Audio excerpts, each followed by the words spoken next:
Me base sur vos retours pour les futurs tests sur la chaîne, alors n'hésitez pas à me dire dans les commentaires quels sont les jeux que vous souhaitez voir en vidéo. Allez, c'est parti!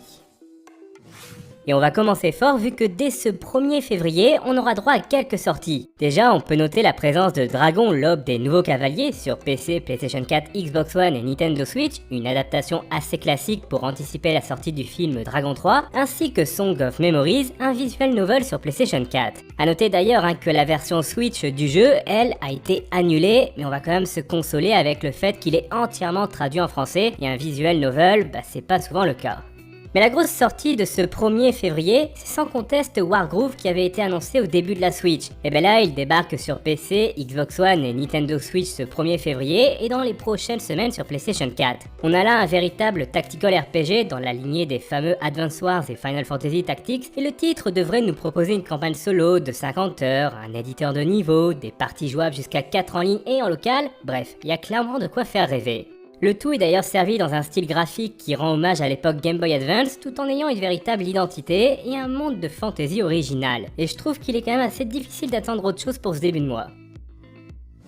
Le 5 février, on pourra de nouveau mettre la main sur plusieurs jeux. Spike Volleyball sur PC, PS4 et Xbox One, un jeu de volley en salle, ce qui est quand même assez rare pour la discipline même si on n'a pas eu trop d'images pour le moment, ou encore Etrian Odyssey Nexus qui sera le dernier opus de la série sur 3DS. Cet épisode comprend une nouvelle classe héros pour un total de 19, et pour le reste, il semble que l'on ait quelque chose d'assez classique avec la fameuse cartographie au stylet et les combats au tour par tour. Ça reste une licence assez difficile d'accès pour les néophytes, mais ça reste quand même un maître dans son genre. Et on va aussi noter l'arrivée de Away, un jeu indépendant fort prometteur qui mêle action, négociation et roguelike. Côté date, c'est un petit peu compliqué vu qu'il arrive le 5 février sur PS4, le 7 sur Switch, le 8 sur Xbox One et le 13 sur PC. Vous avez suivi ? Project Winter, le jeu de survie à 8 joueurs, sortira le 7 février prochain. Ici, un petit peu comme dans le jeu de société Loup-Garou, on va vous attribuer un rôle en début de partie, et sur les 8 survivants, il y aura 2 traîtres qui vont tout faire pour vous mettre des bâtons dans les roues et vous empêcher de survivre et de vous enfuir. On passera vite fait sur Monster Energy Supercross 2 qui arrivera sur PC, PS4, Xbox One et Nintendo Switch pour se concentrer sur God Eater 3 qui arrivera lui aussi le 8 février sur PC et PlayStation 4. Il s'agit là du premier opus à être spécialement conçu pour ces machines, ce qui implique qu'il apporte tout un tas de nouveautés comme des environnements inédits, des Aragami encore plus puissants à terrasser et de nouvelles armes divines qui nous aideront dans notre quête. Très proche d'un Monster Hunter, God Eater 3 proposera tout de même un scénario qui va mettre en vedette votre propre personnage, mais la partie coopération sera bien entendu le cœur du jeu.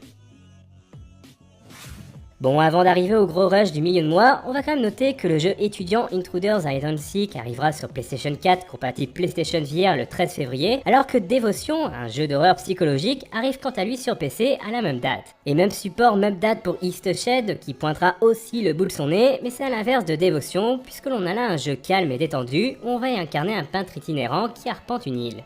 Le lendemain, c'est l'arrivée de Degrees of Separation, un jeu d'aventure puzzle en 2D où on va y jouer 2 êtres séparés qui disposeront de pouvoirs complètement à l'opposé, mais qui devront tout de même avancer ensemble. Mais les amateurs de jeux de gestion, eux, ont certainement déjà noté la date puisque c'est l'arrivée d'une nouvelle extension pour Civilization 6. Et ce sera clairement une énorme extension, 9 dirigeants en plus, 8 civilisations, de nouveaux scénarios, des effets environnementaux, des projets d'ingénierie, un congrès mondial, une nouvelle ère, 7 merveilles mondiales, 18 unités et j'en passe. Bref, il y a clairement de quoi faire.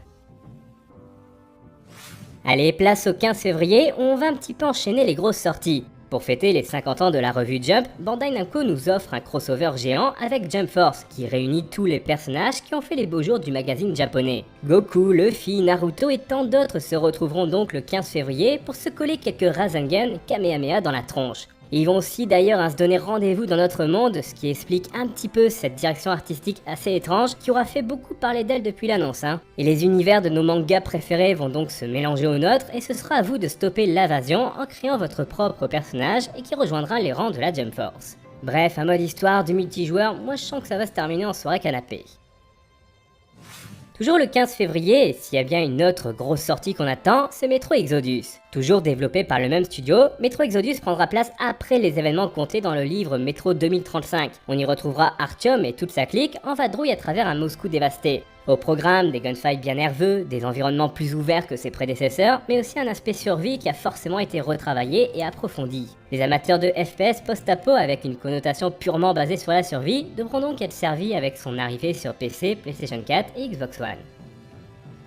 On ne s'attendait pas forcément à voir un nouvel épisode Far Cry débarquer de sitôt, mais Far Cry New Dawn viendra bien nous présenter son monde post-apo toujours le 15 février, soit moins d'un an après le 5e épisode. Il va d'ailleurs en reprendre beaucoup d'éléments, à commencer par son histoire, puisque New Dawn nous plonge 17 ans après les événements de Far Cry 5, alors que l'apocalypse a eu lieu et que les survivants sont désormais parqués en petits groupes. On retrouvera tout de même quelques nouveautés dans ce nouvel épisode, avec une part RPG un petit peu plus importante et la possibilité de personnaliser son bastion pour résister aux terribles assauts des jumelles, Mickey et Lou, les antagonistes de cet opus.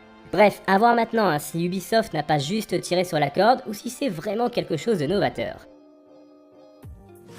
La journée plus que chargée du 15 février va se terminer avec des gros calibres et des explosions à tout va, puisque c'est l'inespéré Crackdown 3 qui sortira enfin sur PC et Xbox One. Souvent décrié par une bonne partie des joueurs, ce troisième opus reste l'une des exclusivités importantes pour Microsoft en ce début d'année, et mon petit doigt me dit que ça devrait quand même plaire au marché américain. Entre les destructions de décors en pagaille, la présence de Super Terry Crew en grande forme et son aspect bac à sable totalement déjanté et décomplexé, Crackdown 3 pourrait bien convaincre les moins exigeants, d'autant plus qu'il s'offre une sortie sur le Game Pass, histoire que tout le monde puisse se faire un avis facilement. Le 19 février, on va noter l'arrivée de Steins Gate Elite sur PC, PlayStation 4 et Nintendo Switch. Ici, le jeu racontera les mêmes événements qui sont survenus dans le jeu Steins Gate original, mais dans une version remasterisée qui ajoutera des scènes tirées du premier animé de 24 épisodes qui est sorti il y a quelques années. En plus de ça, chaque console aura des bonus spécifiques pour le jeu, genre sur PS4 on aura des histoires alternatives et sur Switch une version 8 bits du jeu original. Bref, c'est l'occasion de retrouver Okabe, Mayuri ou encore Kurisu dans une histoire qui prend aux tripes.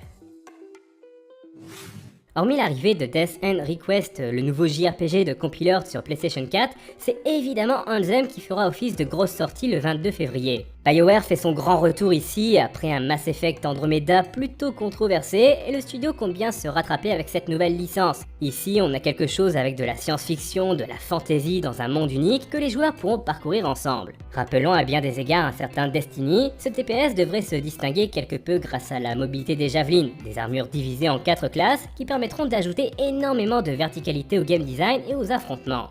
Explorer ce monde sera d'ailleurs l'un des attraits principaux du titre, qui mise sur une plastique quasi irréprochable et des effets visuels saisissants. Espérons quand même que Anthem ne soit pas juste une coquille vide et que les serveurs tiendront bien le coup lors du lancement, parce que voilà, lors de la démo VIP c'était pas trop ça. Allez, on arrive en fin de mois et le 26 février sera sous le signe des dérapages et des figures. Si vous êtes plutôt 2 roues, il y a Trials Rising qui arrive sur PC, PlayStation 4, Xbox One et Switch. Et si vous êtes plutôt 4 roues, il y a du rallye avec...